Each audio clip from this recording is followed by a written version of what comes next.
last thing, guys. I briefly said you can use EFS lenses on full frame cameras. That's not entirely true. It is true of the Sigma 17 to 50mm lens, and it's very likely that some of the off-brand ones will fit.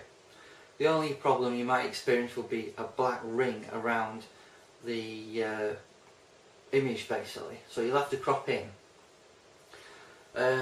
However, with the Canon ones it's a bit different, because with the Canon ones they put a plastic raised hub ring around, which means when you try and put it in, if you was able to take any pictures with your shutter, it's likely that the mirror would hit that raised bit of plastic.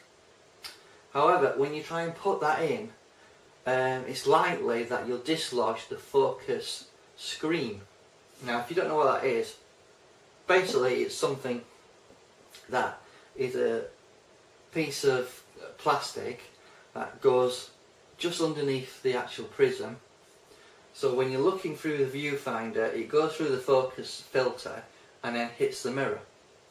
So when you try and actually put that on your lens, it's likely on some of the full frame or the APC-H older D1 bodies, it could dislodge the actual focus screen, so be very careful.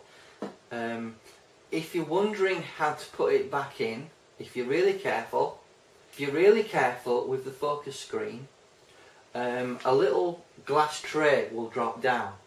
What you do is you put your focus screen, right, and you actually insert it just above that little tray drops down, and you can actually use your fingers. Normally when you do get a new focus screen you do get a little like tweezer type tool, but if you're careful you can use your finger.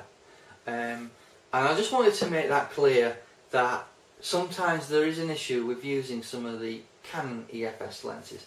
However, you can get, for example, this is 17 to 50 APS-C C lens basically for crop sensor cameras, but you can fit this on. So what you can do is you can attach some of the Sigma or Tamron lenses that have been developed for crop sensor cameras and put them on.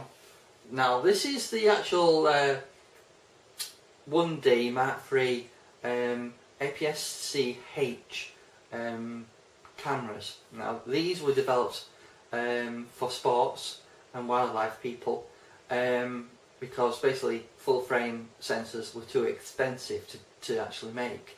So they came out with these, which was a cheaper alternative to creating full frame 1D bodies. So let me just demonstrate by attaching this on, so you can see it actually does go on. And there you go. And it does fit the body, you know, and you can take pictures if we just turn it on. And there you go. It works fine. It's the Canon ones which are the problem if you want to put them on your full frame cameras. Now you might be asking, why do I want to use an EFS lens on a full frame camera? Well, they're cheaper basically, and they can be useful if you haven't got money to fork out for those expensive L lenses that are EFS, such as an example being the 24 to 105 f4 or the 24 to 70 2.8, which you're probably talking around £1,500 for those lenses each, depending on who you get it from, whether you get it second hand or whatever. So people do like to buy the cheap lenses and put them on the more expensive cameras. Now the only problem with that is you will have to crop your image in, so you will lose some of your real estate of your full frame sensor, but you can use EFS lenses on your full frame. Unfortunately not the Canon ones. So my advice is stick to the other branded ones which you can attach. Just one thing is, I have seen some videos where some people have actually milled out the plastic and have been able to attach these EFS lenses onto full frame cameras with no issues. But just be advised, if that plastic hasn't been milled out, you could dislodge your focus filter and possibly damage your mirror. So I hope this little segment has been helpful. Thank you.